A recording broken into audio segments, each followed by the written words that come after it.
கிறிஸ்துக்குள் பிரியமானவர்களே, இயேசு கிறிஸ்துவின் உயிர்த்த இந்த வல்லமுள்ள நாமத்தினாலே உங்களை யாவரையும் அன்போடு வாழ்த்தி வரவேற்கிறேன்.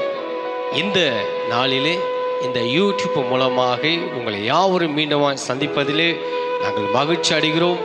இந்த நாளிலே உங்களுடைய ஆசீர்வாதத்துக்காக அழகான கர்த்தருடைய வார்த்தையை நான் உங்களோடு கூட பகிர்ந்து கொள்ள விரும்புகிறேன்.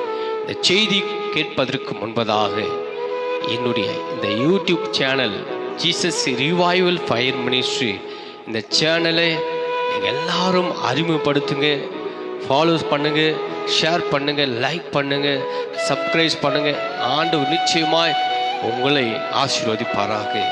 இப்பொழுது நான் உங்களோடு கூட பகிர்ந்து கொள்கிற தேவனுடைய செய்தியானது, தேவனுடைய ஆசீர்வாதம் எப்படி வரும், ஆண்டவருடைய ஆசீர்வாதம் எப்படி வரும் என்று உங்களுக்காக 4 குறிப்புகளை உங்களுக்காக சொல்ல விரும்புகிறேன். இந்த வார்த்தை கவனமாய் நாம் கேட்போம். முதலாவது, கீழ்ப்படிகிறதுனால் வரும் ஆசீர்வாதம். முதலாவது, கீழ்ப்படிகிறதுனாலே வரும் ஆசீர்வாதம். 18வது வசனத்தை நான் வாசிக்கிறேன். நீ என் சொல்லுக்கு கீழ்ப்படிந்தபடியினால் உன் சந்ததி பூமியில் உள்ள சகல ஜாதிகளிலும் ஆசீர்வதிக்கப்படும் என்றும் என் பேரில் ஆணையிட்டேன் என்று கர்த்தர் சொல்லுகிறார் என்றார். என் அன்பு தெய்வ பிள்ளைகளே, ஆண்டவர் ஆபிரகாமை பார்த்து இந்த வார்த்தை சொல்லுகிறார். நீ என் சொல்லுக்கு கீழ்ப்படிந்தபடியினால் உன் சந்ததி, உன் வம்சம் எல்லாமே ஆசீர்வதிக்கப்படும் என்று கர்த்தர் பேரில் ஆணையிட்டு சொல்லுகிறேன் என்று கர்த்தர் சொல்லுகிறார். ஆபிரகாம் ஆண்டவருடைய வார்த்தைக்கு எப்போது அவர் கீழ்ப்படிந்தாராம்? ஆதியாகமம் 12ஆம் அதிகாரத்திலே 1-2 வசனத்தை நீங்கள் வாசித்து பாருங்கள். அங்கே, நான் காண்பிக்கும் தேசத்திற்கு நீ போ, அப்பொழுது நான் உன்னை ஆசீர்வதிப்பேன் என்று ஆண்டவர் சொல்லும் பொழுது, ஆபிரகாம் அவருடைய வார்த்தைக்கு கட்டளைக்கு கீழ்ப்படிந்து நடந்ததினாலே ஆபிரகாமை தேவன் ஆசீர்வதித்தார். அப்படின்னா அவர் சொல்லுக்கு அவர் கீழ்ப்படிந்தார். என் அன்பு தேவ பிள்ளைகளே, இன்றைக்கு யார் ஆண்டவருடைய வார்த்தைக்கு சொல்லுக்கு கீழ்ப்படுகிறீர்களோ அவர்களை நிச்சயமாக ஆசீர்வதித்து அவர் சந்ததியை தேவன் பெருகச் செய்வார். ஹல்லேலூயா. ஆதியாகமம் 26ஆம் அதிகாரம் 5வது வசனத்திலே அழகாக ஆபிரகாமை பார்த்து ஆண்டவர் சொல்லுகிறார், நான் உன் சந்ததியை வானத்தின் நட்சத்திரங்களைப் போல பெருக பண்ணி உன் சந்ததிக்கு இந்த தேசங்கள் யாவையும் தருவேன். உன் சந்ததிக்குள் பூமியில் உள்ள சகல ஜாதிகளிலும் ஆசீர்வதிக்கப்படும் என்றார். என் அன்பு தேவ பிள்ளைகளே, வானத்தின் நட்சத்திரங்களைப் போல அவர் பெருக பண்ணி உன் சந்ததி தேசங்கள் யாவையும் நான் உனக்கு தருவேன். உன் சந்ததியில் உள்ள பூமியில் உள்ள யாவும் ஆசீர்வதிக்கப்படும் என்று ஆண்டவர் சொன்னார். இத்தனை ஆசீர்வாதத்தை எப்படி ஆண்டவர் கொடுத்தாரா? ஒரே ஒரு வார்த்தை சொல்லுக்கு ஆபிரகாம் கீழ்ப்படிந்தனாலே. இந்த நிகழ்ச்சியை பார்க்கிற தேவ பிள்ளைகளே, நீங்கள் ஆண்டவருடைய பிள்ளைகளாக இருக்குமானால், நீங்கள் கர்த்தருடைய வார்த்தைக்கு நீங்கள் கீழ்ப்படியாம, ஆண்டவருடைய வார்த்தைக்கு நீங்கள் கீழ்ப்படியாம இருப்பீங்களானால் நிச்சயமாய் அவருடைய ஆசீர்வாதத்தை சுதந்திரிக்க முடியாது.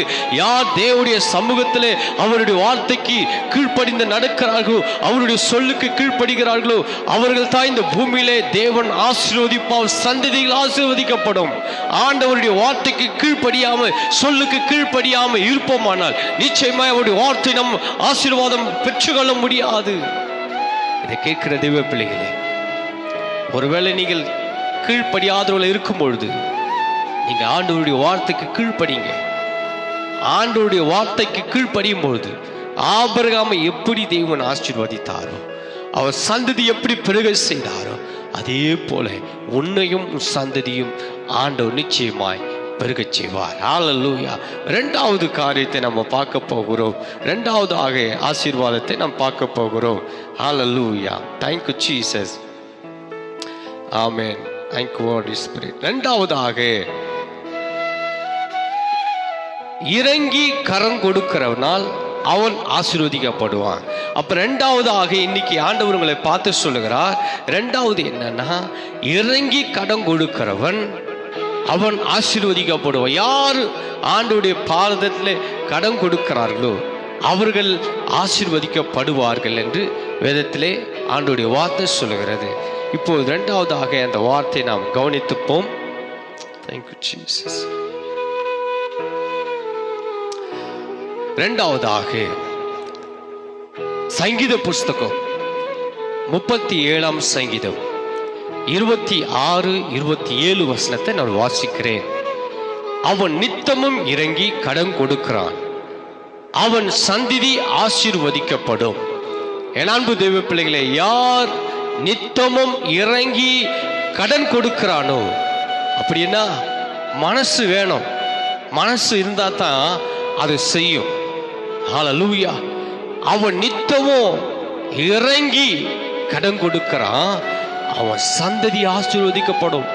நீ எப்போ கடன் கொடுக்கிறியோ அதனால உனக்கு ஆசீர்வாதம் உண்டாகும். ரொம்ப பேருக்கு இது தெரியுதில்ல. கடன் கொடுக்கிறதுக்கு ஒரு மனசு வேணும். மனசு இருந்தா தான் அதை கொடுக்க முடியும். என் அன்பு தெய்வ பிள்ளைகளே, இன்றைக்கு உங்களுக்கு இந்த வார்த்தை அழகாக சொல்லுகிறார். அவன் நித்தமும் இறங்கி கடன் கொடுக்கிறான், அவன் சந்ததி ஆசீர்வதிக்கப்படும். கொர்நேலியு என்ற ஒரு மனுஷன் இருந்தாலும் அந்த மனுஷன் எப்பொழுதும் தான தர்மங்களை செய்து கொண்டிருந்தான். அதனால அவனுடைய தான தர்மங்களை பரலோகத்திலே அது எட்டி இருக்கிறது. ஆமென். என் அன்பு தேவ பிள்ளைகளே, யார் நித்தமும் இறங்கி கடன் கொடுக்கிறார்களோ அவர்களுடைய சந்ததி ஆண்டவர் ஆசீர்வதிப்பாராம். அதற்கு கீழே ஒரு வசனம் இருக்கிறது.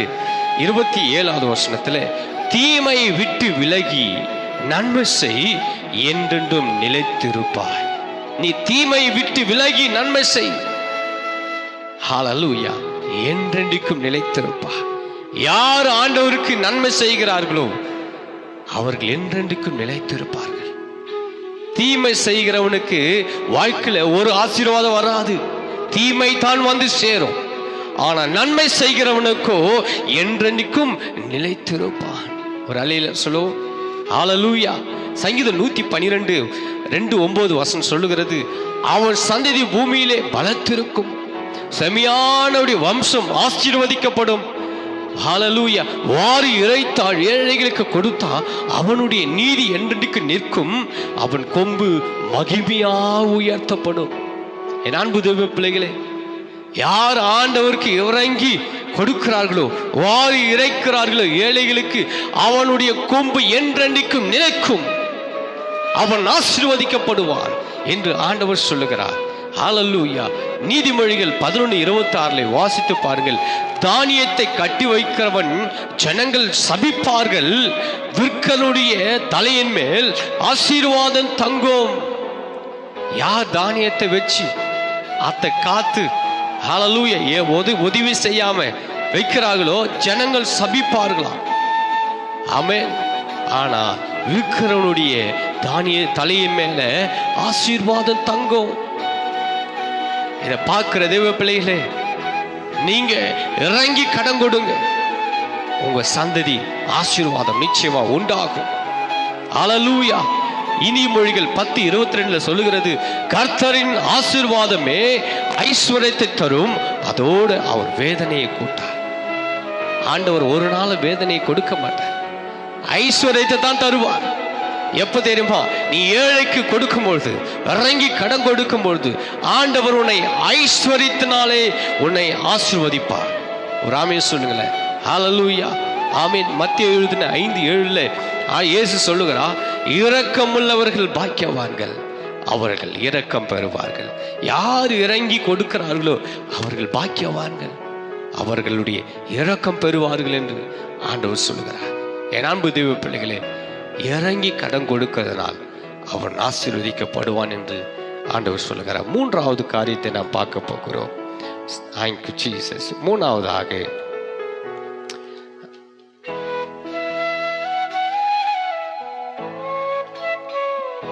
மூன்றாவதாக கர்த்தருக்கு பயப்படுகிறனால் ஆசீர்வதிக்கப்படும்.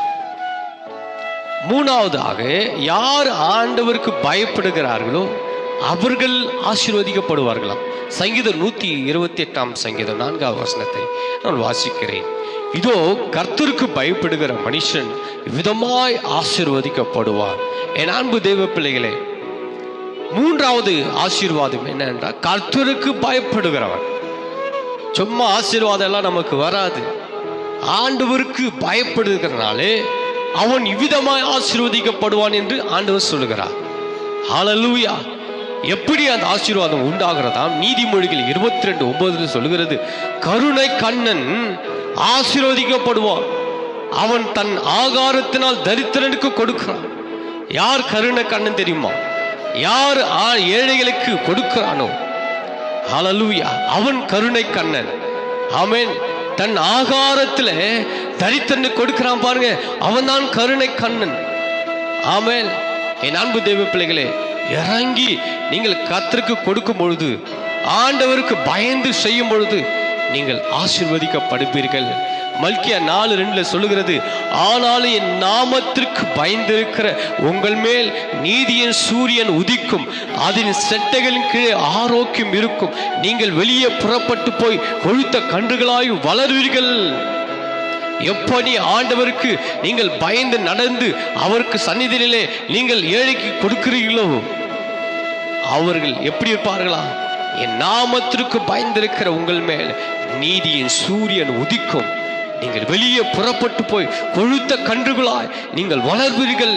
அப்படின்னா நல்லா இருப்பீங்க, நல்லா இருப்பீங்க. நீங்க எப்போ ஆண்டவருக்கு பயந்து நீங்கள் கொடுக்கிறீர்களோ, ஆண்டவருக்கு எப்போ நீங்கள் கீழ்ப்படிந்து நடக்கிறீர்களோ, நிச்சயமா தேவன் உங்களை ஆசீர்வதிப்பார்.